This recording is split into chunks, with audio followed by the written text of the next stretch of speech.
parabéns em nome do presidente da nossa casa.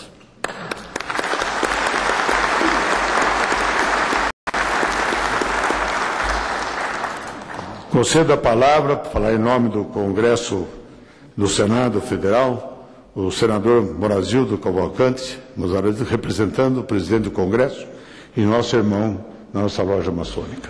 Ele deu já no Rio Grande do Sul. Tecnicamente calcado no que nós temos hoje.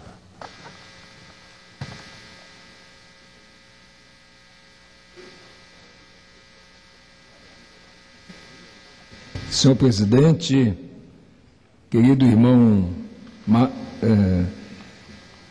Nelson Marcheselli, aliás, autor do requerimento que propiciou essa sessão de hoje, uma homenagem muito justa que a Câmara dos Deputados propicia à maçonaria brasileira.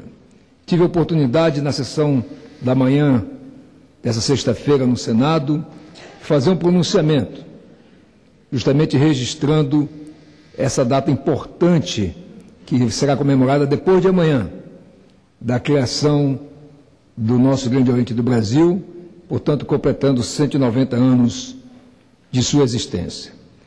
O vídeo passado no início já mostra muito bem a história do nosso Grande Oriente do Brasil. Eu trouxe um pronunciamento escrito, que conta justamente essa trajetória. Mas é bom relembrar que a maçonaria, começando, como foi dito no próprio vídeo, Pernambuco, na Bahia, só veio realmente a se cristalizar como uma obediência maçônica no Brasil, no Rio de Janeiro, em 1822, exatamente no dia 17 de junho.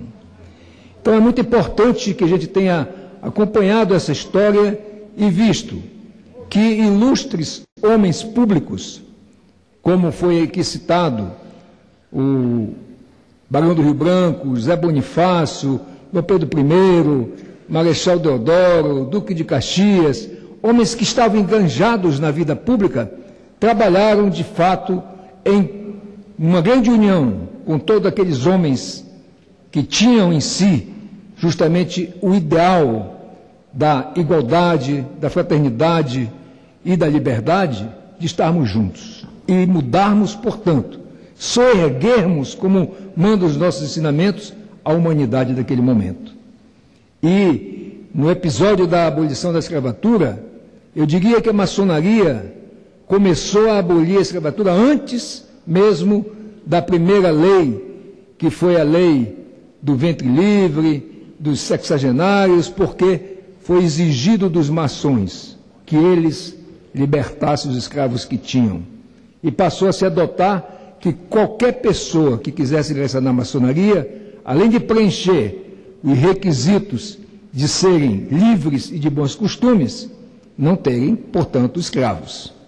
Como é que uma pessoa pode dizer que é livre, de bons costumes, lutar pela igualdade e pela fraternidade, se ele mantinha escravos? A maçonaria, portanto, começou antes a abolição do que a data oficial. E ela aconteceu por uma luta da maçonaria, por ilustres homens públicos que estavam no comando do país, inclusive. Dom Pedro I foi um maçom que foi grão-mestre da nossa ordem e que foi o homem que fez a independência do Brasil.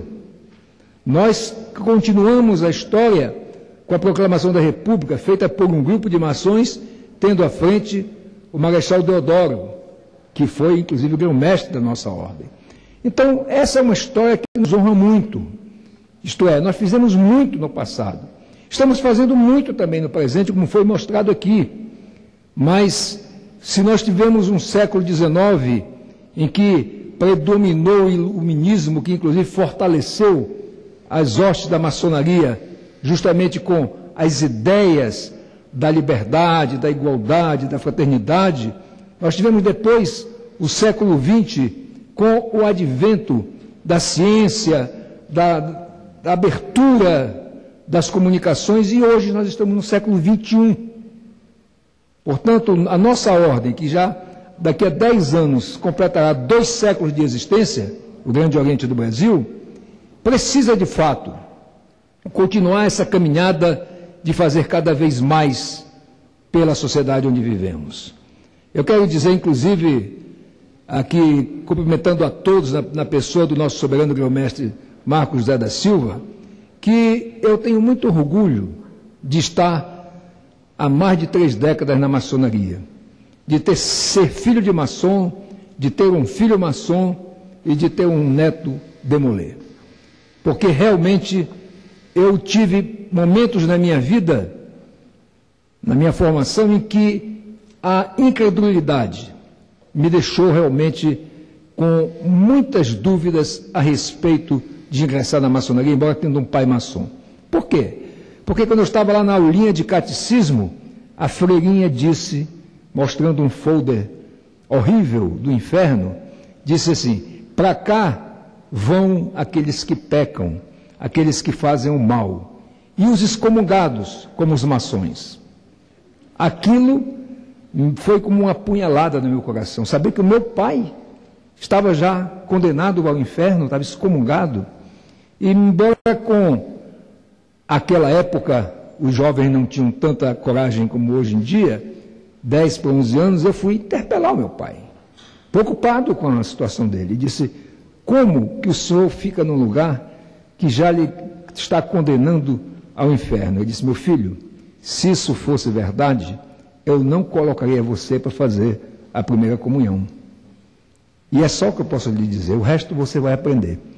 E depois, quando eu saí lá da minha terra para estudar, continuar os meus estudos, eu virei, como nós dizemos, nós maçons, o maior goteira possível, porque onde eu passava numa livraria, que eu via um livro sobre maçonaria, eu comprava e lia de trás para frente, de frente para trás, para encontrar ali alguma explicação que justificasse aquela afirmação que a freirinha tinha feito.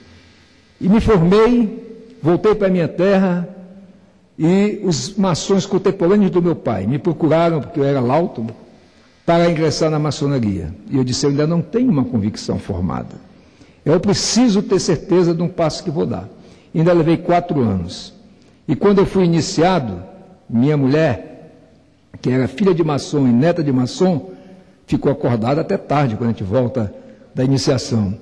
E aí ela me perguntou: e aí? Eu disse: estou arrependido. Ela disse: isso é que eu tinha medo, porque o meu pai é maçom e não frequenta mais. Meu avô é maçom e já deixou de frequentar há muito tempo. Eu digo: não, mas eu estou arrependido de não ter entrado antes, porque me assustaram tanto que eu perdi tempo em decidir entrar.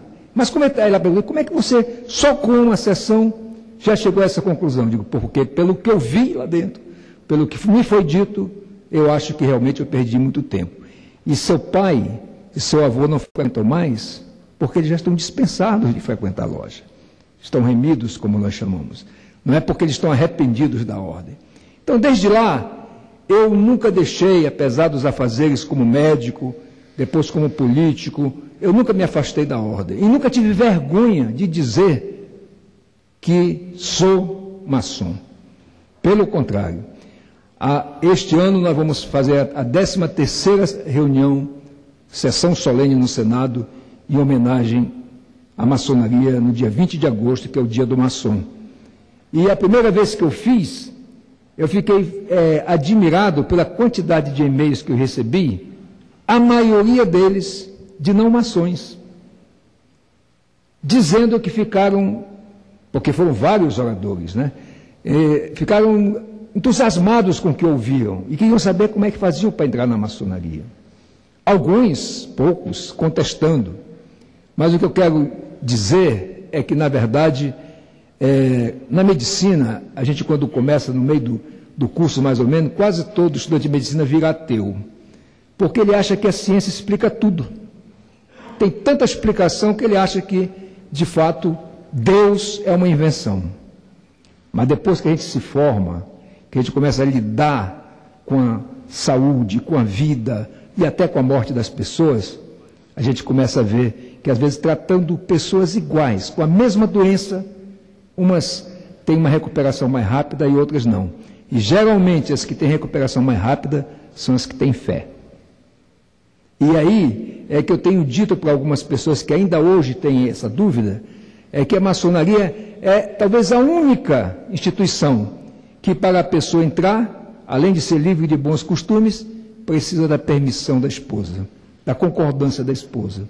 Qual outra instituição faz isso? Então, significa que a maçonaria preza sobretudo a família. E a maçonaria só aceita nas suas fileiras aqueles que acreditam num ser superior. Como é que ele chama a esse ser superior?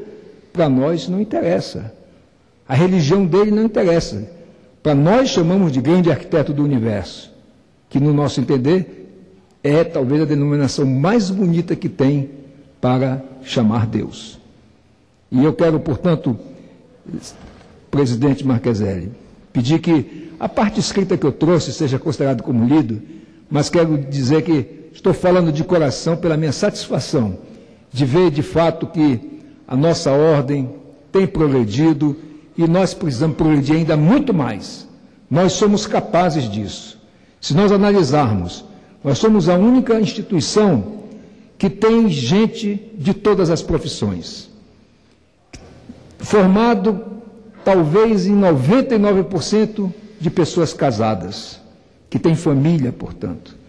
Portanto, se nós multiplicarmos os 70 mil maçons regulares que temos, pelo menos por 3, porque é mulher e um filho, olha o tamanho desse exército. E se nós observarmos a estrutura física que nós temos, em quase todos os municípios desse país tem uma loja maçônica. Imagine do que nós somos capazes, com esse capital humano de homens, mulheres e até jovens, que foi dito aqui pela PJ, do que nós seremos capazes de fazer. Nós poderemos fazer novos e mais importantes avanços na nossa história do que já foi registrado no passado. Principalmente no momento, num século em que nós estamos vivendo uma globalização, em que as comunicações andam mais rápidos do que aqueles nossos pioneiros que andavam a cavalo para fazer visitas e para fazer as revoluções. Nós hoje usamos uma internet para fazer uma revolução. Então eu quero conclamar a todos, parabenizando pelo aniversário do Grande Oriente do Brasil, conclamar a todos que não nos conformemos só com o que fizemos até aqui. Nós podemos fazer muito mais, só depende de nós. Muito obrigado. Bem, nosso irmão agora, deputado Exalcir, tem 10 minutos.